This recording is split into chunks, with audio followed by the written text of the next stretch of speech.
Canada is furious at Donald Trump and his despicable regime, and they are preparing for a possible war with the United States. That's right. Canada is not going to allow for any weakness. They are preparing for a possible United States invasion under the Trump regime. And you may say, well, that sounds outlandish, but nothing is outlandish when it comes to Donald Trump. And just think about the past 4 days, Donald Trump continued to say that Prime Minister Carney should be a governor, and Donald Trump continued the 51st state rhetoric. So let me talk about the tangible steps that Prime Minister Carney, on behalf of Canada, is taking to prepare for a possible United States invasion and to also project strength and protect Canadian sovereignty. So Canada is expanding its military presence in the Arctic.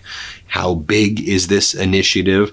Tens of billions of dollars, somewhere between 25 and 40 billion dollars is now going to be invested by Canada in its northern regions in order to develop very complex defense systems there and to invest in complex defense systems within Canada as well.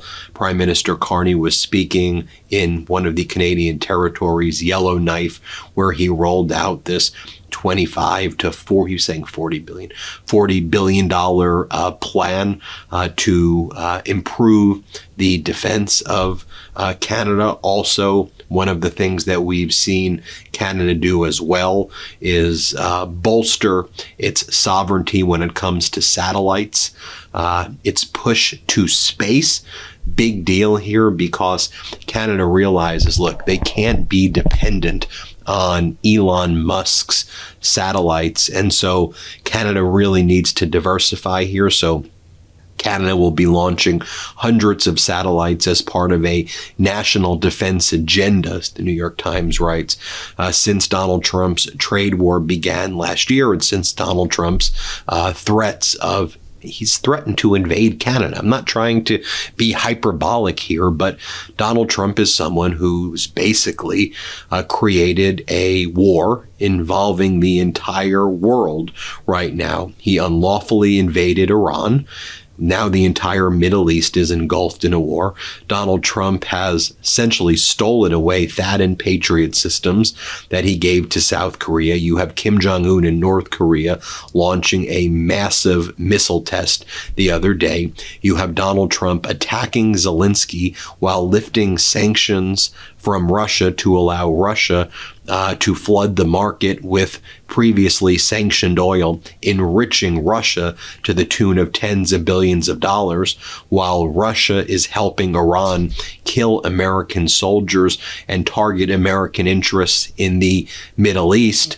And so this is who Donald Trump is: malicious, reckless, idiotic, and Canada knows it needs to prepare for this. And in terms of just the United States further attacking Canada over the past few days, I mean, Donald Trump announced, with this war going on in Iran and the rest of the world, Donald Trump announced that he's expanding trade investigations into Canada. So, you know, Donald Trump's trade war against the world based on IEEPA was deemed to be unconstitutional and unlawful by the Supreme Court. So then Donald Trump invoked the Trade Act of 1974, Section 122, which is also unlawful for Donald Trump to do, but that's what he did after the Supreme Court ruled against him. But you see, Section 122 has a limitation in terms of its time. It's like 150 days or so. And so Donald Trump has also invoked Section 301 of the Trade Act, which requires like findings of misconduct if you launch investigations into countries. And again, Donald Trump's completely abusing Section 122 and Section 301, but he's basically accusing Canada of engaging in all of these trade-related crimes and misconduct so that Donald Trump can take serious retaliatory action against Canada. Remember last week I had the leader of Meidas Canada, Charlie Angus, on the program, and he's talked about how Canadians truly believe, and rightfully so, that it would not be a surprise if Donald Trump soon decides to invade Canada. I know that concept sounds, come on, Ben, that's never going to happen.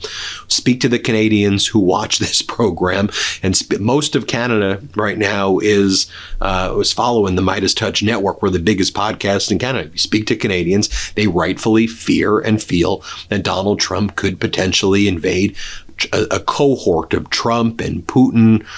Canada needs to prepare and protect itself. So let me show you also what Prime Minister Carney has been saying and doing just over the past 48 hours.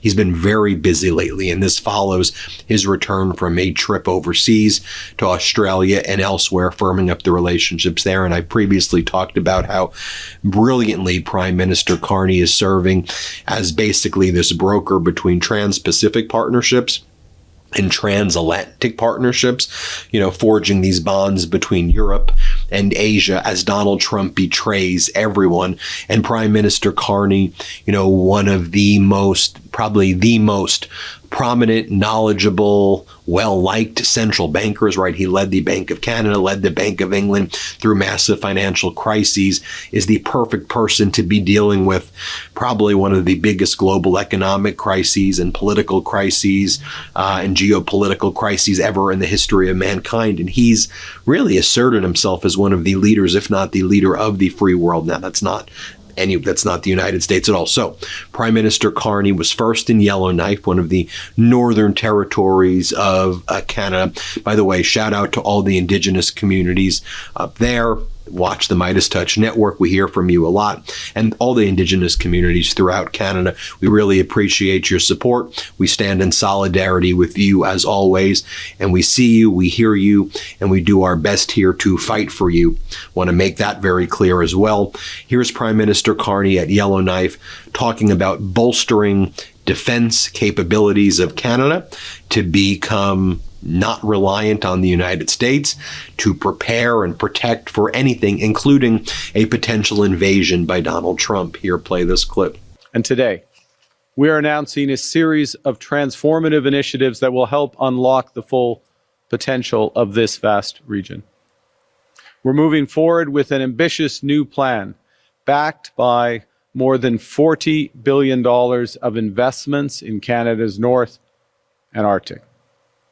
Investments to defend our sovereignty and to deter new threats. Investments to connect, build, and transform Northern and Arctic communities.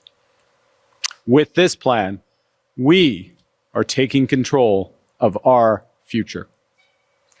We will no longer rely on others to defend our Arctic security or to fuel our economy.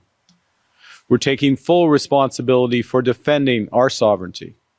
And we are unleashing a range of new economic opportunities for the over 140,000 Northerners who will benefit from stronger, more connected communities, more opportunities, and a higher standard of living. So then, within the same 48-hour period after being in Yellowknife, Prime Minister Carney was in Norway, where he was with Norwegian Prime Minister Jonas Støre, German's Chancellor Friedrich Merz, and they held a news conference regarding bolstering their security relationships with each other. And of course, we know about Canada's, the numbers have been floated, whether it's $20 or $40 billion of investments to protect Canadians in their defense, and also building jobs in Canada right now, as Donald Trump is out there just making a wreck of the entire global economy. So here was Prime Minister Carney in Norway, standing next to Prime Minister Støre and German Chancellor Merz. Let's play this first clip. We are, as Canada, are taking control and responsibility for defense of our Arctic, more control and responsibility for defense of our Arctic.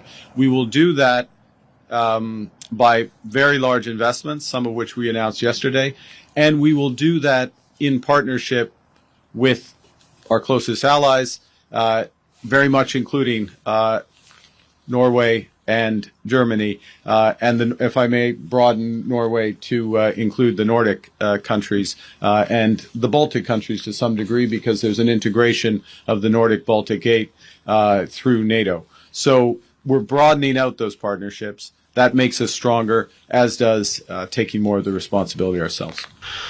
You know, then the three of them were asked about Greenland and Donald Trump's threats to invade Greenland. Here's what they all said about that. And you'll see, they're not mincing words here.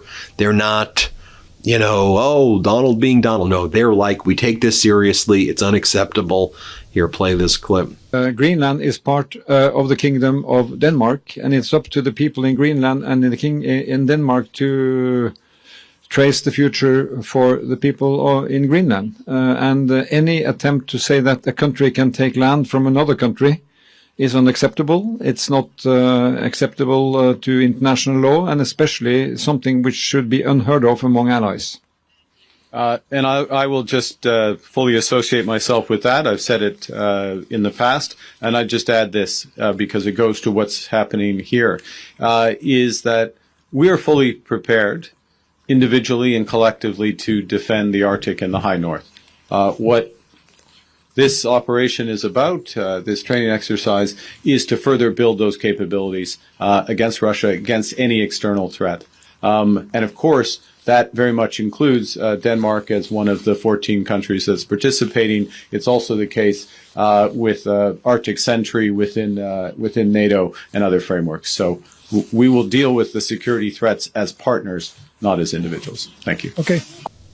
And then I think one of the most powerful moments of this press conference between Germany's leader, Canada's leader, and Norway's leader is when they talk about Ukraine and how it's so obvious that Russia is helping Iran. Russia's saying it out loud that they're helping Iran kill Americans, target U.S. interests, and Iran and the Middle East is just becoming essentially another stage of Russia's invasion of Ukraine. As I said, you have a world at war right now at multiple fronts. And, you know, Donald Trump is continuing to attack Zelensky. He removed the oil sanctions on Russia, allowing Russia to make billions of dollars, which it take as its economy was getting crushed. And all of the G7 did not support Donald Trump doing that. The 6 of the 7 said, do not lift the sanctions against Russia. Then Donald Trump on his own lifted the sanctions against Russia. And all of the G7 was like, dude, you just betrayed Ukraine and you betrayed us all. What the hell are you doing? But then also Russia's helping Iran, which is resulting in significant harm to the U.S. and helping Iran outmaneuver the United States in the war. So this is like horrible for us, and it's horrible for the United States. Like, what in the world are you doing, Donald? You don't understand that the alliance is Russia and China and North Korea and Iran. Like, you don't see that? Even when your former allies, you know, are trying to tell you, you know, in the G7, like, what's going on? I mean, it's so utterly pathetic. So here, these three leaders of Canada, of Norway, and Germany, they address Ukraine, the need to keep sanctions on Russia, and the need to continue to support Ukraine. Watch this. Let's play it. But we are entering the 5th year of a full-scale aggression from Russia against Ukraine, and Ukraine has had to live with events beyond Ukraine taking attention away from this completely unacceptable situation they are in. So the first thing is that when there is dramatic things happening elsewhere, there is less attention on keeping pressure on Russia, supporting Ukraine's defense. The 3 countries standing here are consistent in supporting Ukraine, even if the focus may be somewhere else. In fact, we have from Norway and Germany, I think will be the major providers of support, and also from Canada to Ukraine's ongoing efforts. And it's our view, and I speak for Norway now, and I think we share that view, that there needs to be more pressure on Russia to stop this unacceptable war. And from my perspective, I think that there should be no pressure on the energy side taken off Russia. It needs to be consistent, and it needs to be felt from the Russian side so that they will come to the negotiation table, accept the ceasefire, and accept a just and durable peace. Well, I fully agree with what Prime Minister Sture just said. As you all know, we had a video conference with the G7 leaders on Wednesday, and 6 out of 7 were clearly the opinion that we should not release the sanctions against Russia. And we were a little bit surprised that we heard this morning that the American government decided differently. This is definitely not our view. We are sharing the 6 out of 7 that this should be not the case because Russia is benefiting from that.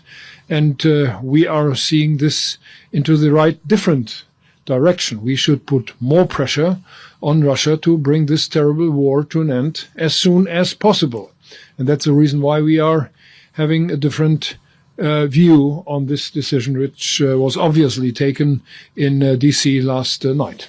Yes. I'll just reinforce that. Entirely agree. Canada's position is to maintain sanctions on Russia, maintain sanctions, including on the Shadow Fleet, which is moving this oil. There has been very tight cooperation between Russia and Iran at great cost to the people of Ukraine and a great threat to peace and security in Europe. And this group, under the leadership of the two gentlemen to my right, and a broader coalition of the willing, has stood up to that. In providing the framework for security guarantees, stood up to that in terms of providing support and training and materiel to Ukraine. All of us have contributed considerably to the defense of Ukraine, stood up to it in terms of sanctions, which we stand by and will continue to do so. There you have it, folks. Let me know what you think about all of this. Hit subscribe. Let's get to 7 million subscribers. And thank you so much for watching. And to all the Meidas Maple out there, it's great to see you. Great to have you watching. We stand with you as always. Thanks for watching. Hit subscribe. Let's get to 7 million subscribers. Love this video? Support independent media and unlock exclusive content, ad-free videos, and custom emojis by becoming a paid member of our YouTube channel today. You can also gift memberships to others. Let's keep growing together.